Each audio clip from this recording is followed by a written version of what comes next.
오늘은 11월 12일 월요일입니다. 강건해지고 굳건해집니다. 라는 제목입니다. 강건해지고 굳건해집니다. 말씀은 로마서 1장 11절입니다. 내가 너희 보기를 간절히 원하는 것은 어떤 신령한 은사를 너희에게 나누어 주어 너희를 견고하게 하려 함이니. 아멘. 내가 너희 보기를 간절히 원하는 것은 어떤 신령한 은사를 너희에게 나누어 주어 너희를 견고하게 하려 함이니. 오늘의 본문 구절에서 견고하게 라는 단어는 그리스어 스테리조에서 번역되었습니다. 그리고 강건해지거나 다시 힘을 얻는다, 고정시키다, 지지하다, 단단하게 하다라는 그런 의미를 가지고 있습니다. 바울은 로마에 있는 그리스도인들을 만나서 그들을 강건하게 하고 영적으로 굳건하게 하고 확고히 그렇게 세우고 싶어 했습니다. 이 단어는 또 사도행전 15장 41절에도 등장합니다. 수리아와 길리기아로 다니며 교회들을 견고하게 하니라 라고 얘기했을 때, 그 교회들을 견고하게 한다 했을 때 그 견고하게 하다 라는 단어가 바로 스테리조라는 그 헬라어에서 온 것입니다. 여기는 이제 에피스테리조라는 그런 단어를 썼는데요. 어원은 같습니다. 에피는 이제 위에라는 뜻이고 스테리조는 조금 전에 말씀드린 대로 이제 강건하게 하다, 견고하게 하다라는 뜻이 있죠. 위의 것에 단단히 고정시켜서 견고하게 하는 것, 그것이 바로 에피스테리조입니다. 위의 것, 이 땅의 것이 아니라 이 땅의 것은 다 흔들리는 것들이죠. 그 흔들리는 것에 고정시키는 것이 아니라 에피스테리조, 그 위에 있는 것에 단단히 고정시켜서 견고하게 하는 것, 그 일을 사도 바울이 했던 것입니다. 또 사도행전 16장 5절에서는 굳건해지고 라고 그렇게 번역되었습니다. 이에 여러 교회가 믿음이 더 굳건해지고 수가 날마다 늘어가니라. 아멘. 그 사도 바울이 가는 곳마다 교회가 정말 든든히 서지는 그런 역사가 있었습니다. 교회가 강건해지면 성장합니다. 말씀과 성령 안에서 세워지는 것은 영적 성숙과 교회 성장을 가져옵니다. 아멘. 조금 전에 말씀드린 대로 어디에 고정시켰는가? 그 뿌리가 고정되어서 단단히 세워져야지 성장하게 되는 것이죠. 뿌리가 맨날 흔들리고 옮겨진다면 그것은 건강하게 성장할 수 없을 것입니다. 그런데 사도 바울이 가는 곳마다 정말 그 말씀에 성도님들을 고정시켰고 잘 자라도록 그렇게 도왔고, 또 이 성장한다라는 것은 곧 변화한다는 것이잖아요. 이 변화의 역사, 성령님의 역사가 가는 곳곳마다 있었습니다. 그래서 교회가 든든히 세워지고 성장하는 그런 결과를 가져오게 되었습니다. 이 영적 강건함은 교회에 출석하는 사람들의 그냥 숫자만 증가하는 것을 의미하지 않습니다. 이는 성도들의 영적 깊이와 안정성을 의미합니다. 바울의 가르침은 그들을 강건하게 하고 영적 유익을 주기 위한 것이었습니다. 네. 아무리 교회 구성원이 많다 하더라도 다 어린 성도라면 성장했다라고 할 수가 없죠. 근데 성도 한 명이 정말 말씀 안에 든든히 서 있고 건강하고 그리고 성장했는가, 성숙한가, 바로 그것이 그 교회가 얼마나 건강한지를 나타내는 것이죠. 이것이 진정한 확신입니다. 종교적인 어떤 의식이나 암송을 통해서 이루어지는 것이 아니라 어떤 외부적인 그런 어떤 나타나는 그런 형식이나 행위를 통해서 나타나는 것이 아니라 성령의 능력과 말씀, 그리고 때때로 안수를 통해서 이루어집니다. 네, 왜 안수가 들어갔을까요? 조금 전에 말씀드린 대로 성장한다라는 것은 결국 변화를 한다는 것이죠.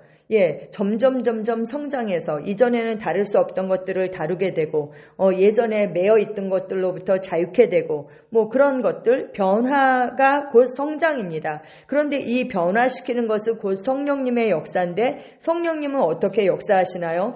기름 부음을 통해서 역사하십니다. 그런데 이 기름 부음이 안으로부터의 기름 부음과 밖으로부터의 기름 부음이 있죠. 이 말씀 안에 든든히 서 있을 때 이 말씀의 계시를 통해서 안으로부터의 이 기름 부음, 또 안수를 통해서 이 밖으로부터의 기름 부음, 이런 것들로 인해서 성도들이 강건하게 세워지게 되고, 이것이 바로 진정한 확신이다. 이것이 진정한 그런 견고함, 단단함, 이런 것이다 라고 말씀하고 있습니다. 종종 더 새로운 차원과 더 높은 그 수준의 사역을 하기 위해서는 더 많은 은혜와 강건함이 필요합니다. 그리고 당신은 반드시 그것을 받을 위치에 있어야 합니다. 야고보서 4장 6절은 우리에게 말씀합니다. 그러나 더욱 큰 은혜를 주시나니, 하나님께서 은혜를 주세요. 근데 그 은혜를 주신다면 우리는 받아야 하는 것이잖아요. 그러니까 그 받을 위치에 있어야 합니다. 새로운 도전, 새로운 임무, 확장된 비전이 있을 때 당신에게 필요한 것은 더 큰 은혜입니다. 네, 은혜이면 다 됩니다. 은혜면. 왜요? 은혜는 우리 안에 있는 그 신성한 능력이 밖으로 표출되어 나타나는 것, 그것이 바로 은혜인 것이죠. 그러므로 지금 은혜를 받고 새로운 더 높은 수준에서 기능하십시오. 왕국의 일을 위해서 굳건하고 강건하고 담대하십시오. 이 땅의 것이 아니라 위의 것에 마음을 고정시키시고 굳게 하십시오. 아멘. 네, 그 사도행전 15장 32절에도 이 에피스테레조라는 단어가 나와 있더라고요. 유다와 실라도 선지자라 여러 말로 형제를 권면하여 굳게 하고 했을 때 이 굳게 하다라는 단어도 에피스테레조, 이 단어를 쓰고 있습니다. 그 형제들을 말씀으로 권면해서 그들의 마음을 위의 것에 고정시켰다, 굳게 했다. 성경은 이렇게 말씀하고 있습니다. 디모데후서 2장 1절, 내 아들아, 그러므로 너는 그리스도 예수 안에 있는 은혜 가운데서 강하고, 또 2절을 보면 또 내가 많은 증인 앞에서 내게 들은 바를 충성된 사람들에게 부탁하라. 그들이 또 다른 사람들을 가르칠 수 있으리라 라고 말씀하고 있습니다. 우리는 은혜 가운데서 정말 우리의 심령을 강하게 합니다. 다음 더 높은 수준으로 우리가 나아가기 위해서 우리의 심령을 강하게 합니다. 또 사도행전 14장 21절에서 23절에 복음을 그 성에서 전하여 많은 사람을 제자로 삼고 루스드라와 이고니온과 안디옥으로 돌아가서 제자들의 마음을 굳게 하여 믿음에 머물러 있으라 권하고, 또 우리가 하나님 나라에 들어가려면 많은 환난을 겪어야 할 것이라 하고 각 교회에서 장로들을 택하여 금식 기도하며 그들이 믿는 주께 그들을 위탁하고 라고 말씀하고 있습니다. 여기서 제자들의 마음을 굳게 하여 했을 때도 에피스테레조라는 헬라어를 쓰고 있습니다. 아멘. 야고보서 4장 6절입니다. 그러나 더욱 큰 은혜를 주시나니 그러므로 일러스되 하나님이 교만한 자를 물리치시고 겸손한 자에게 은혜를 주신다 하였느니라. 아멘. 우리가 다음 단계로 나아가기 위해서 더 큰 은혜를 받아야 한다. 그런데 더 큰 은혜를, 그 은혜를 하나님께서 누구에게 주시는가? 겸손한 자에게 은혜를 주신다 말씀합니다. 겸손은 무엇입니까? 하나님의 말씀을 최고 권위에 두고 내 생각이나 내 경험을 뒤로 무르는 것, 그것이 바로 겸손입니다. 우리는 하나님의 말씀을 높이고 그 말씀에 우리의 심령을 굳게 단단히 고정시킵니다. 에베소서 3장 14절에서 16절입니다.